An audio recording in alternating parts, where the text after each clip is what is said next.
We are at AXPONA 2025. I'm Ron Resnick. If you enjoy this interview, please kindly click like and subscribe to the What's Best Forum YouTube channel.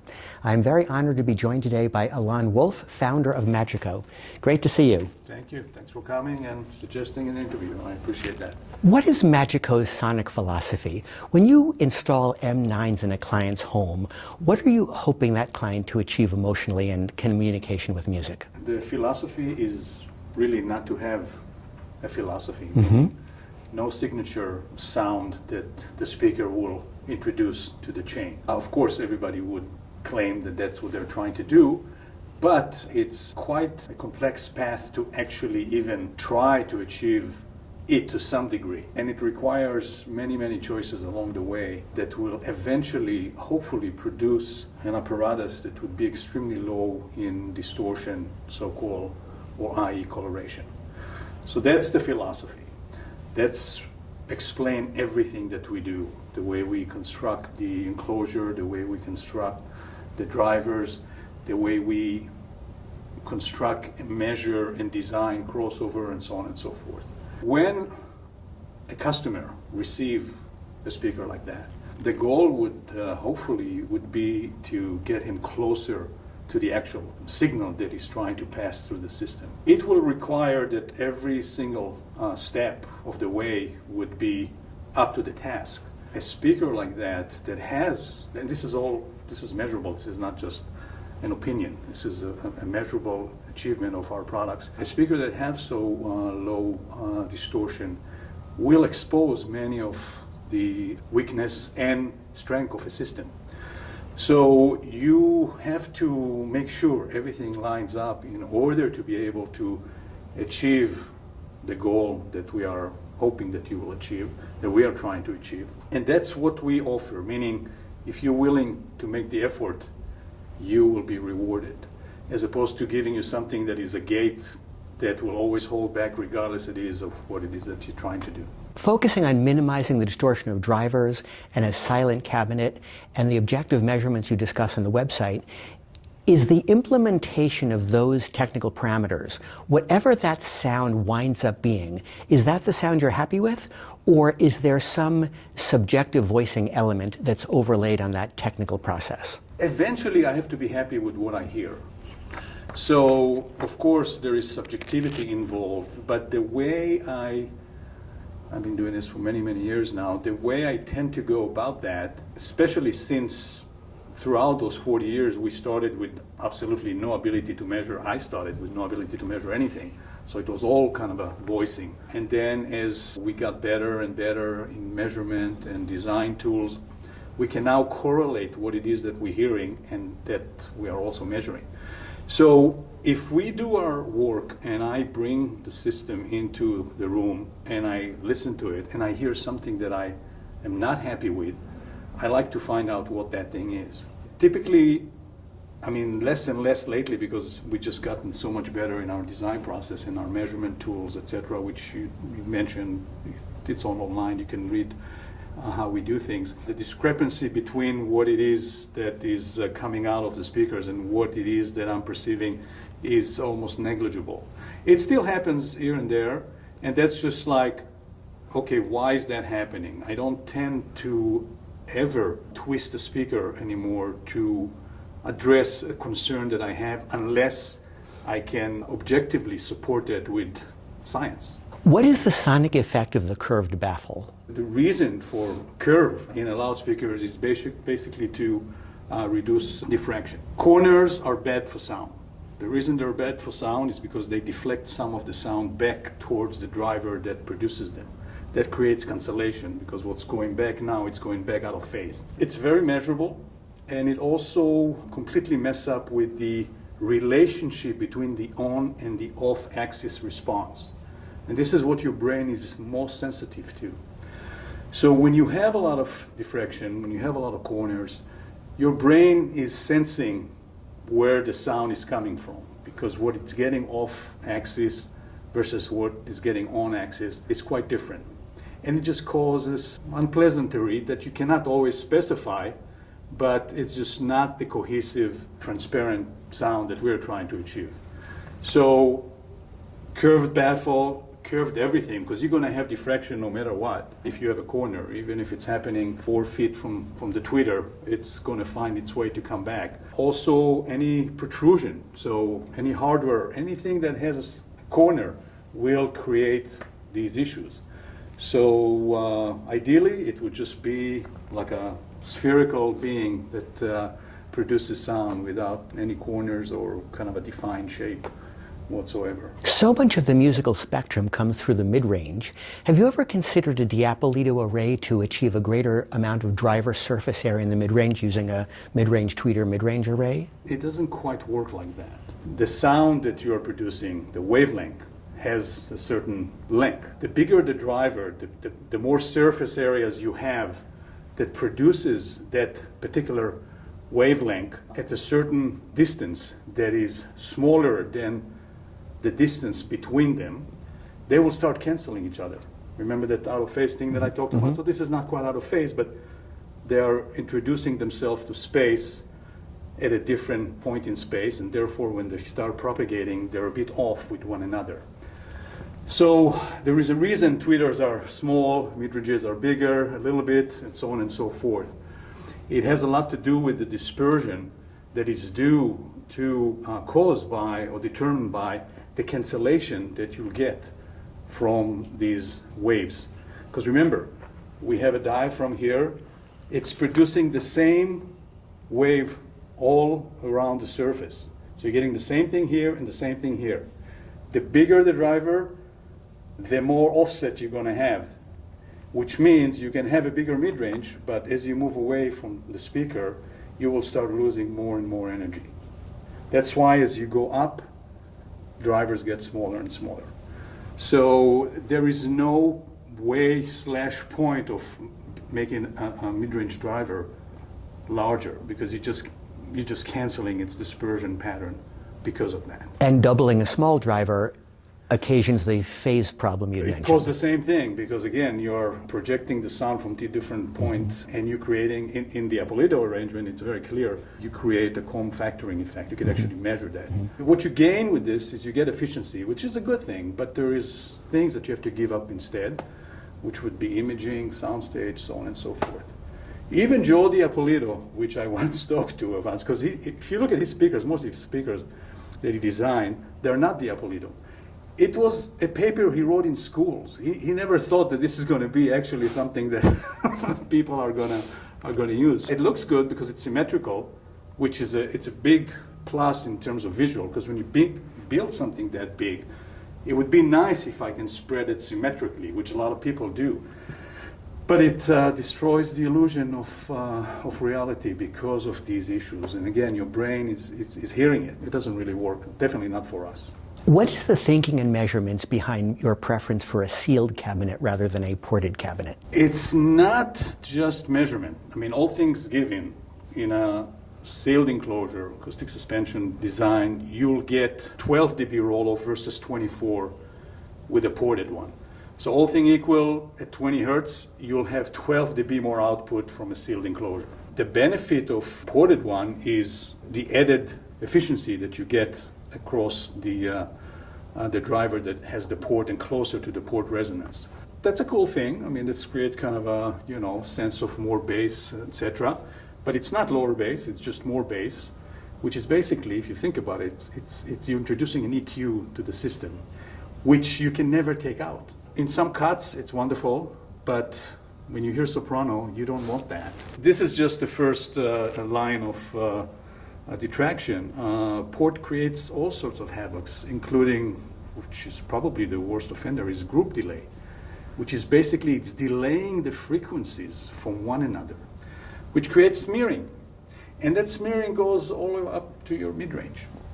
So it's not just the measurement, it's also the things beyond that it's doing, that when you start measuring distortion, it's very easy to see. Why do you like 24 dB slope crossovers in the speaker? When you're working with pistonic drivers, the breakup are quite severe. So you want to control them, and you want to stay away from them as much as you can so they will not enter the audible range. 24 dB, and the way we do it, because we are using elliptical crossover, we're actually using the parts that you will use for 12 dB. So it's 2-pole, but we get 24 dB. So we don't have to use another 2 poles, which starts to kind of pile up when it comes to component. It gives us a good compromise between the amount of parts we're using and the roll-off that we get.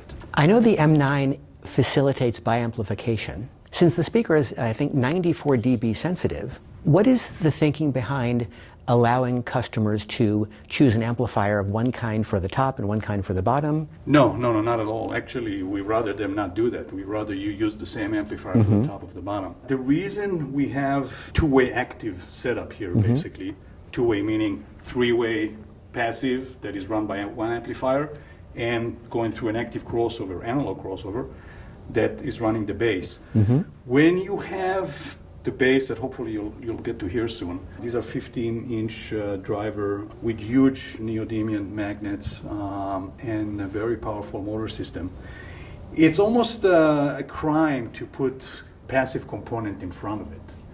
The coil itself, the roll-off coil, is huge. You lose a lot of energy to these components. So ideally, you'd be able to run it actively. And this is the reason we did that for something like that. We could have built it passively, but it would just not be as good as hopefully what you'll hear soon. And your strong recommendation is to have the same exact amplifier on the top and the bottom? Absolutely. This is not for playing. This is just to be able to kind of let the amplifier do its thing more comfortably and not to put any choke in front of the drivers. What has been your experience with tube amplification on the M9? I don't really have experience with that, but we have experience with most of our speakers with tube amps. Again, tube amps, there are tube amps and there are tube amps. Some of them are fantastic. We play them. We have tube amps in the shop that we put on speakers. We've done shows with tube amps. It can be quite spectacular. It's not the ideal tool for design. They tend to kind of follow the impedance curve of the speakers as opposed to its frequency response. But they have their charm, some of them tremendous charm. So I'm all for it. There's always a set of compromise. You're not going to get the bass you'll get from these with the tube amps. I don't care what kind of a tube amp it is. But you'll get other things. And, if you don't mind that's a good choice. And of course, with a system like this, you can blend if you really want to. I mean, don't call for an advice, but if somebody wants to do that, that's fine as well. If price is not an object, how do you help a client decide whether an M7 or an M9 is the right speaker for him or her? It's a good question because people have asked me this lately. It's really the size of the room. If your room can support an M9, and if price is really not an issue, and you're willing to put the commitment of another amplifier system, you basically need two sets of stereo or 4 monos, which surprisingly a lot of people with no issues with funds whatsoever find a bit uncomfortable, which is kind of strange to me, I mean. But yeah, if you don't mind these aspects, there's no reason to get the M7, really. The M7 doesn't do anything that the M9 does not do. The M9 do a few things that the M7 doesn't quite do. Close, but not quite. So it's really the size of the room. I know you make the 15-inch Titan subwoofer. Have you ever considered any kind of 4-tower design? No, not really. This is another misconception that is pretty well established in our community, unfortunately. You can't really run a subwoofer. I mean, you can. People do that all the time. But you can't really run a subwoofer, in my opinion, successfully if you run it about 40, 50 hertz. The directionality of the signal starts to be noticeable. So if you are building a tower when you're, it's one thing if it's truly a sub and you build you have a full range and then you have a sub next to it or what have you, that's fine. But if your tower is going all the way up to 120 hertz, let's say, which is what these guys are doing, it's not fine because it's already sitting away from where it needs to be. It needs to be where it can integrate nicely with the rest of the speakers. Not just by, again, you're thinking on axis, I can measure it, it's fine. No, it's not fine. It's the off-axis response that needs to match just as well. And when you get to these frequencies, the directionality of the driver starts to be more pronounced as you go up in frequency, even though it's beyond your crossover point. So remember, if it's 120 dB crossover point and it's 24 dB, it's 24 dB right at 440, that's smack in the middle of your mid-range. That's not low enough for you not to hear it. At 24 dB, wouldn't the 125 hertz be severely attenuated by 400 hertz? It would be 24 dB down. It's one octave up. Yeah. So it's not enough for you not to hear it. We hear, there are some who claims that it's down to minus 60 dB. I can hear definitely minus 40 dB. I can hear that. I can add signal up to a point, minus 4 dB, I can actually hear the difference. So yes, you need to be very careful with what is outside your bandpass and make sure you don't hear it. And again, it's not like, oh, I'm hearing it. No, but it's going to mess up the sound. I mean, unless you test something and you're just adding something and you keep lowering, which is kind of a more laboratory setup. But when you listen to music, you're not going to be able to actually hear it, but your mid-range is not going to be as pure, for instance. And you will just accept it for what it is and change cables and change amplifiers, drive yourself crazy with a problem that you cannot fix. Just ask the same question a different way. If we outboarded 4 of these 15 inches in a separate tower, your concern would be that you'd hear some anomaly. You will. It will not be as coherent as what hopefully you'll hear some. Absolutely. Is Magico continuing to do any work on horn loudspeaker design? No. No. And what's the next new loudspeaker we should expect from your next new product? You'll know soon, like really soon. I won't tell anybody. No, of course, nobody would know. Nobody will tell. Don't tell anyone. Soon, pretty soon, you'll know. It's not going to be anything above this, so no worries. Do you feel this represents the ultimate state of the art that you can possibly imagine? This by now is 4 or 5 years old already. We haven't done anything substantial to up that. Of course, today we already have, a bit better tools, but we had most of the tools that we needed to build something like that 5 years ago. That's when we started playing with the Klipol and the laser vibrometer, etc. Alon, thank you so much for taking the time. Thank Have a you. wonderful show. Thank you.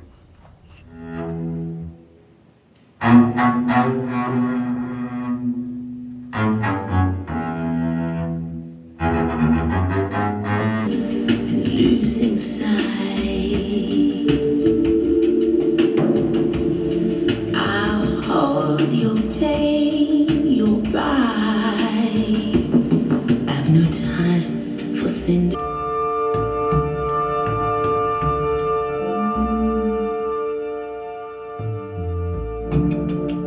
I'll be your torch, your light, your umbrella. Säga, riva, loa, limja, loa, riva. Säga, loa, riva, loa.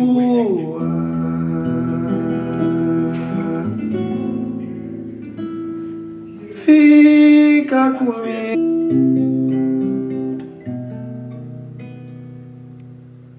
Loa.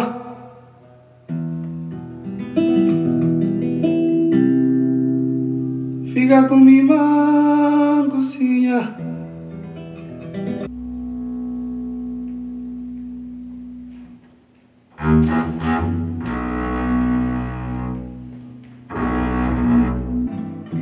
Lua redonda, lua cambante.